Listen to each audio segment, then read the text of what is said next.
Welcome to our educational channel in the concept of quantitative aptitude. So let us see the chapter unitary method.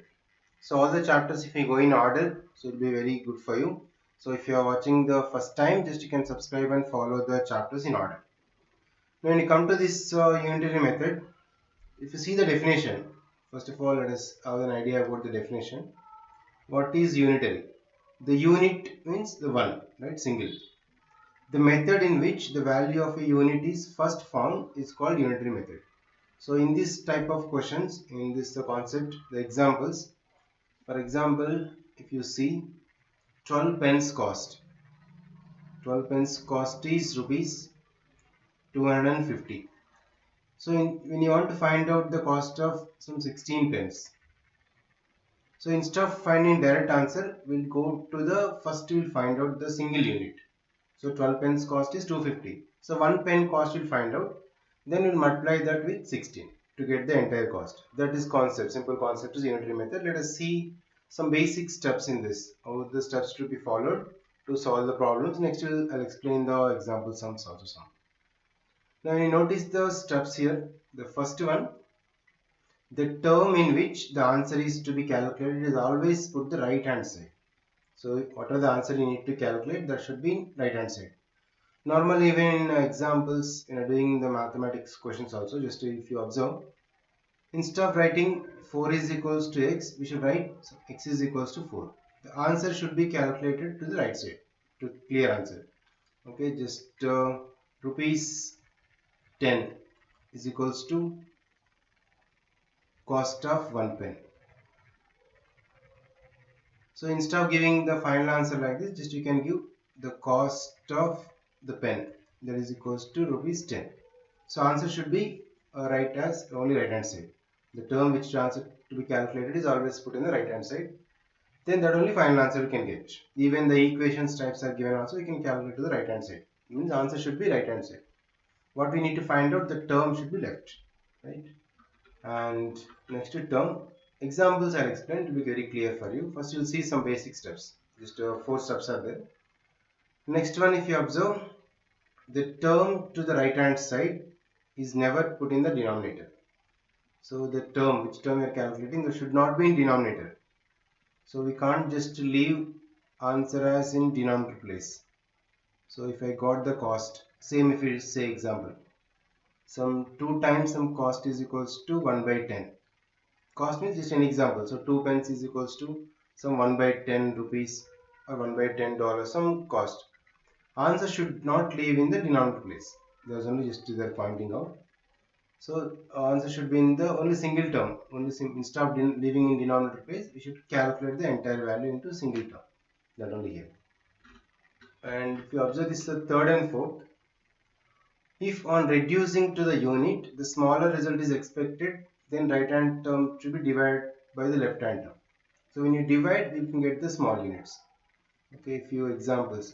Later we'll see examples. First you'll see some small example according to this step. If you want to reduce, we should divide. Okay, now 2x is equals to 20. For example, x is any value like pen cost or books or the amount. So somewhat some variable. If you want to reduce, what you should do, just you divide. If you divide with 2, then you reduce into the small unit. So x is equals to 10, 20 divided by 2 on both the sides.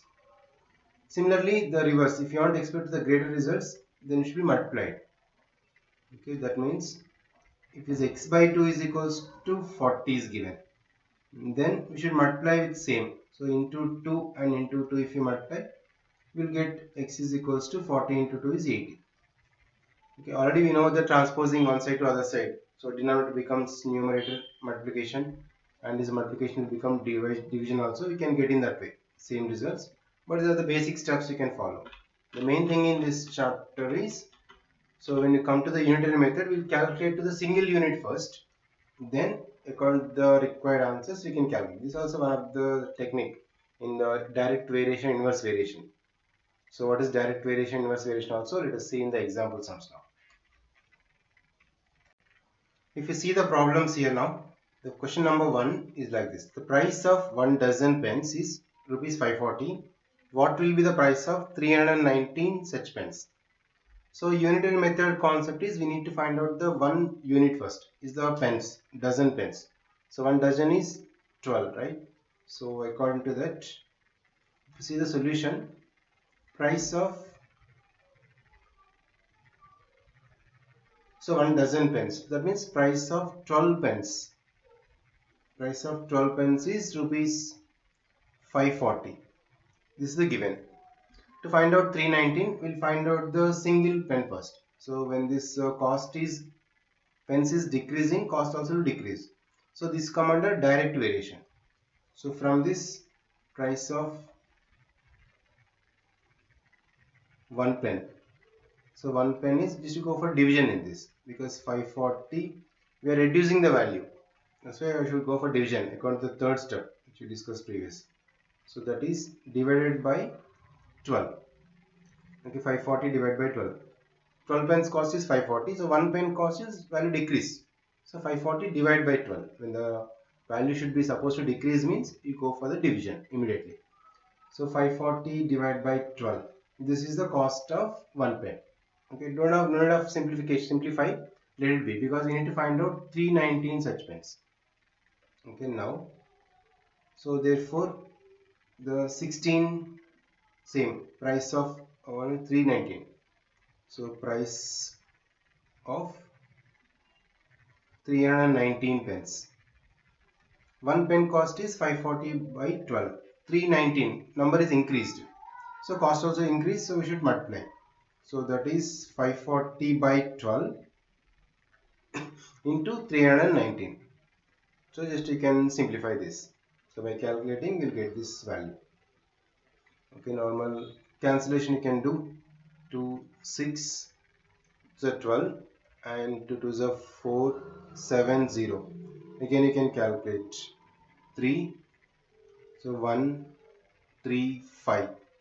1 plus 3 is 4 plus 5, 9. So it's divisible by 3. Still you can cancel with 3. So 3 1s are 3, 4s are 12, 5s are. So just we got 45 into 390. So multiply this. Now that is the total cost. So 14,355. It is done. So this is the cost of the 319 pence. So when the number is decreased, cost is decreasing, we should divide. When supposed to increase, we should multiply. Same concept. So this is the direct variation. Come to the unitary method, you should find out the single unit. Then according to the number of units you want, just you should multiply. Let's see a few more examples to get more clear idea now. Observe this question now. Question number 2. 12 machines take 30 hours to print certain job. How long will take 16 machines to print the same job? So we need to understand the question first. The value will be increase or decrease. Here 12 machines, they are taking 30 hours. When machines are increasing, then time will be reduced automatically. Okay. So that's why this is the inverse variation. So one value is increasing, other value should be decreased. Now this is the inverse variation. Even in this also the concept is same. 12 machines print. If you take 12 machines print in how much? 30 hours. 12 machines, they can do the same job, it is the same work. So in examination point of view, you can do very fast by just calculating. Need not to write all the step by step, just showing how to use the step clearly. And we know 12 machines print in 30 hours. Now one machine. So one machine print in. So if it is 12 machines only taking 30 hours means one machine will take more time. So more time, so should be multiplied because number should be increased. So what we should do, 30 into this 12. The value supposed to decrease means like previous problem should go for division. Here is one machine means it takes more time. Okay, 12 machines only 30 hours. So one machine will take more than 30 hours. That means 30 into 12 times. So 30 into 12 hours. This much time they will take one machine. So one machine time is this. Then 16 machines. Then 16, now you can write. So 16 machine will print in Okay, so one machine is this much time, so 16 machines means should be reduced, so should go for division. So what should division? This is 30 into 12 divided by, because one machine time is this, when the machines are increasing, so time should be reduced, so you should divide by 16. So 16 machines, they should share the work, that's why you should divide by 16. Okay, understood, right? One machine is 30 into 12 hours. 16 machines I'm using means they should share each individually, so divide by 16. That's it. Now go for cancellation this. Simply can cancel 4 threes are 4 4, so 16, and 4 ones, this is 7 and off will take, right? Or you can cancel this 2 and 15. 15 into 3, 45 by 2. 45 divided by 2 is 22 and half. So 22 and half hours it takes for 16 machines. So this is the concept. Question is direct variation or inverse variation that we have to see. Direct means the both should be increased, same both the terms. Inverse is when the machines is decreased, ours is increasing. These type examples come under inverse variation. For get more clarity, let us see. This is a two type of questions.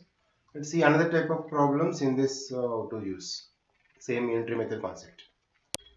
Let us see this problem now. So here is a chair cost 341 and a table cost is 852 rupees. What will be the approximate cost of 5 dozens of chairs and 4 dozen of tables? So when you see this problem, first you have to go for individually calculate, then you can add, right? So 5 dozens means 5 into 12, right? 12 pieces for 1 dozen. So 5 into 12 is, that is a 60. And 4 dozen, 4 into 12, 48. Now you have to calculate for this in this way. What is the cost of the chair is given 341. So cost of one chair. Cost of the one chair is given directly, that is rupees 341. So cost of 60 chairs you need to find out because of 5 dozens of chairs. So 60 is the number of chairs. Then cost of 60 chairs. Same. So because of number is increased, cost will be increased. So 341 into 60. We need to multiply this. Then there is a total cost of the 60 chairs. So that is 20,460 we get. And similarly, one more, the cost of one table is given.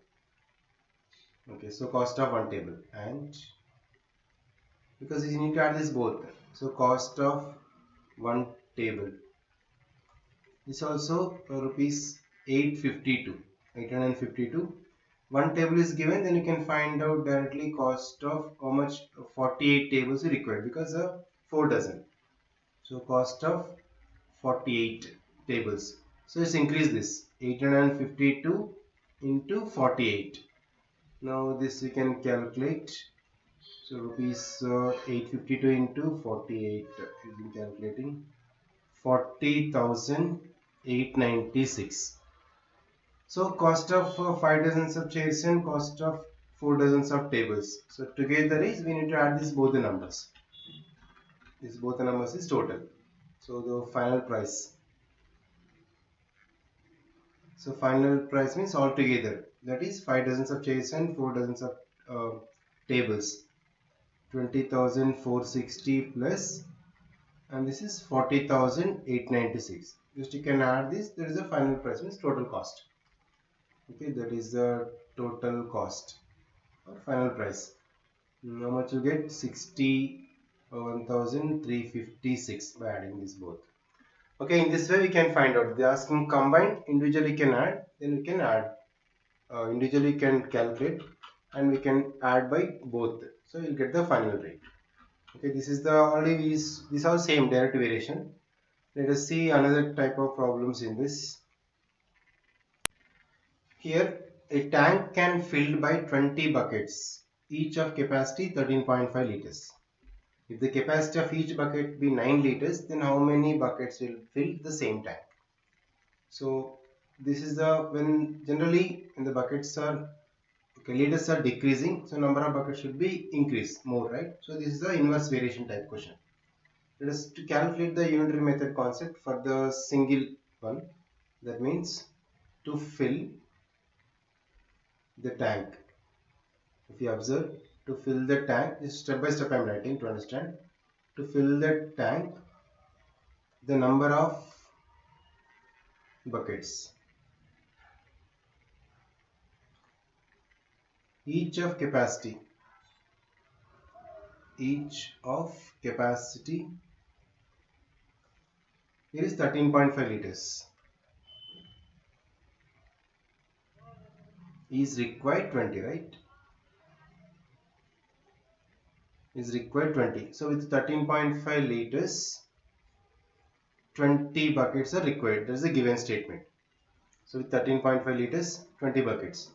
Now with 1 liter, so same for 1 liter if you want to calculate 1 liter, so number of buckets. So you can multiply because 1 liter means it requires more buckets. With 13.5 liters capacity only 20 buckets. Only with 1 liter means we need more. More means go for multiplication, 13.5 into 20 or 20 into 13.5. So this is also number of buckets with 1 liter capacity. But when 9 liters means it will be reduced again now. Okay, because of 9 liters. Now, so if capacity of each bucket is 9 liters, that means with the capacity of each same, the capacity of the a bucket of each capacity with 9 liters means 9 liters. Then we can write, go for division, 13.5 into 20 and divide by 9. Because 1 liter is this many buckets indirectly, 13.5 into 20. For 9 means you should go for division. 13.5 into 20 divided by 9. So this we can simplify. So 1 plus 3. So we can cancel with 9 table. So 9 ones are 9. 45 means 1.5 into 20. So this is 30. Yes, so number of buckets are required with the 9 liters capacity is 30 buckets to fill the same tank, same capacity it is. Okay, this is just only because of inverse variation we are multiplying these two terms and divide with 9. Okay, because of inverse variation this. And with the work and days also, let us see one question now. See this problem here. If 4 men or 7 women do a work in 60 days, in how many days will 8 men and 7 women finish the same work? So the work, if let us take, okay, this is the entire work. For example, one person is doing this entire work in 2 days means one day he can do 1 by 2 part. Okay, for example, a person is doing this entire work in 4 days. If he can do entire work in 4 days means one day he can do only 1 by 4th part, right? If it is a 4 days, in case he can complete means in 1 day he can do only 1 by 4th of the part, means reciprocal of this. Similarly, if you observe the question, you can do in that method. So here is 4 men can do work in 60 days. Similarly, even 7 women also same 60 days. So 4 men can do this work in 60 days. That means 1 man can do 60 into 4 because 1 man will take more time. 4 members only 60 days. Okay, only 1 person will take more than 60. That means 60 into 4. That is 240 days. So to complete entire work is taking, for example, 240 days. That means 1 man can do in 1 day. In 1 day, how much part of the work? That is reciprocal of 240 is 1 by 240th part. So out of total 240 days is taking. So in 1 day you can do only 1 by 240th part. Similarly, you can go for the women also. So what is given? 7 women can do work in same 60 days. Okay, 60 days they can do. That means only one woman. So one woman do 60 into 7. How much? 40 to 420. So 420 days they can do. So one woman she's doing 420 days, means same one woman in one day can do in just in one day how much part of the work? 1 by 420th part of the work she can do out of the total work. Okay, total work is this. If we divide into 240 parts, one part one man can complete. We divide 420 parts, one woman can do this. Now based on this, what we should find out, 8 men and 7 women. So 8 times the one man capacity plus 7 times one woman capacity we should find out. So 8 men and 7 women. Let us see this both now. This one, this. So based on this, 8 men and 7 women. So 8 men and 7 women can do in one day. Same, in one day, let us calculate first. In one day, to calculate, what we should do? 8 into 1 man capacity is 1 by 240 plus 7 into, because one woman can do 1 by 420th part. 2 women means 2 into 1 by 420. 3 means 3 into 1 by 420. So 7 women is 7 into 1 by 420. If you calculate this, this is together, all together, 8 men and 7 women together. In one day, how much part they can do, this will get. Yes, let us cancel this. 8 ones are 830 and 7 ones are 760. So finally we got 1 by 30 plus 1 by 60. 60 is the LCM, 2 plus 1. So 3 by 60. How much you get? 1 by 20. Just calculate this. Okay, 3 ones are 3, 2, so 6. 1 by 20. So 1 by 20th part, 1 by 20th part of the work, 8 men and 7 women can do in one day. So one day 1 by 20th part means total they will take 20 days. Okay, so therefore we can conclude this. So 8 men and 7 women can do the total work in 20 days. Okay, simple, because 1 by 20th part they can do in one day. So the reciprocal of this, 20 days they can complete the entire work. 8 men and 7 women. Right? If any problems, you can calculate to one day and one person's capacity. You can multiply with how many persons are there. In that way, you can get this type of questions. Okay, these are the basic questions I am giving in unitary method. Actually, in the time and speed related analysis type of sums also, we'll see some more questions based on this.